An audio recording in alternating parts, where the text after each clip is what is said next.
The story opens with a disorienting sense of confusion, almost dreamlike. Jason Asano, an ordinary man from Earth, awakens not in his familiar home but in a strange and alien world. The very first sensations set the tone. The air is different, heavier, tinged with a vitality he doesn't recognize. This isn't just waking up in a new place, it's waking up in a new reality. Jason is not some larger-than-life hero at this point. He's sarcastic, a little aimless, with a wry sense of humor that carries over from his earthly life. His mind doesn't immediately leap to the conclusion that he's been transported to another world. Instead, he thinks with a very human practicality. Where am I? Why does everything look so wrong? It's only as he looks around, at unfamiliar vegetation, alien skies, and the total absence of anything that feels like home, that the truth begins pressing on him. The chapter carefully balances Jason's bewilderment with moments of dry wit.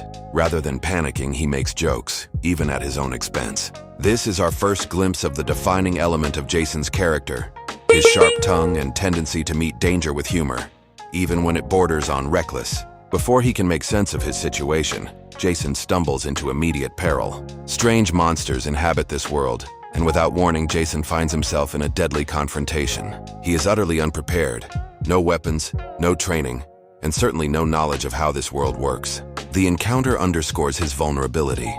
This isn't a typical isekai tale where the protagonist suddenly discovers hidden powers or a heroic destiny waiting in the wings. Jason is, at least at the start, just a man in the wrong place at the wrong time. The battle, if it can even be called that, is chaotic. Jason's actions are fueled more by instinct and luck than skill. He scrambles, improvises, and somehow survives. But it's clear he's not equipped for this world. Every moment is laced with the reminder that he is an outsider. And yet in that survival, we see the spark of what makes Jason compelling. He refuses to simply give in. He clings to life with stubborn resilience. After the dust settles, Jason is left shaken but also strangely exhilarated. He has faced death and lived, and though he's rattled, a seed of determination is planted. This place is terrifying, yes, but it's also alive in ways his old life never was. The first chapter plants this subtle contrast between the mundane reality of Earth and the dangerous vibrancy of this new world. The narrative doesn't drown readers in exposition. Instead, it drops Jason and us into the unknown.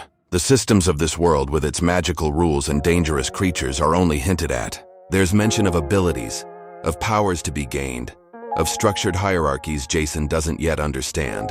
But those explanations are deliberately withheld, letting us share Jason's confusion. The mystery is part of the hook. Both character and reader are equally lost, equally hungry for answers. And at the center of it all is Jason's voice. His commentary on the absurdity of his situation, his sarcastic observations, and even his internal complaints give the chapter a unique texture. While other isekai heroes might fall silent in awe or fear, Jason cracks jokes, curses his bad luck, and demands answers from a world that doesn't care. That humor doesn't make the danger any less real, but it makes the story feel grounded, anchored in a very human perspective. By the chapter's end, Jason has not yet transformed into a hero. He's still just a man, adrift in a place that wants to kill him. But the first brush with survival sets the stage. Jason will not simply be a victim of this world.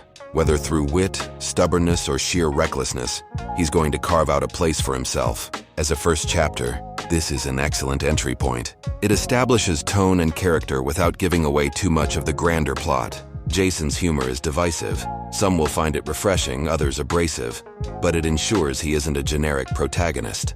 The pacing is brisk, the danger immediate, and the hints of the world's deeper structure leave just enough curiosity dangling. It's not about sweeping destiny yet. It's about survival, confusion, and personality clashing against the unknown. The chapter promises that Jason's journey won't be about him fitting neatly into this world, but about forcing the world to deal with him on his terms. And that's what makes it compelling. He who fights with monsters begins not with triumph, but with chaos, snark, and a stubborn refusal to die quietly. Please support the official release and don't forget to like and subscribe.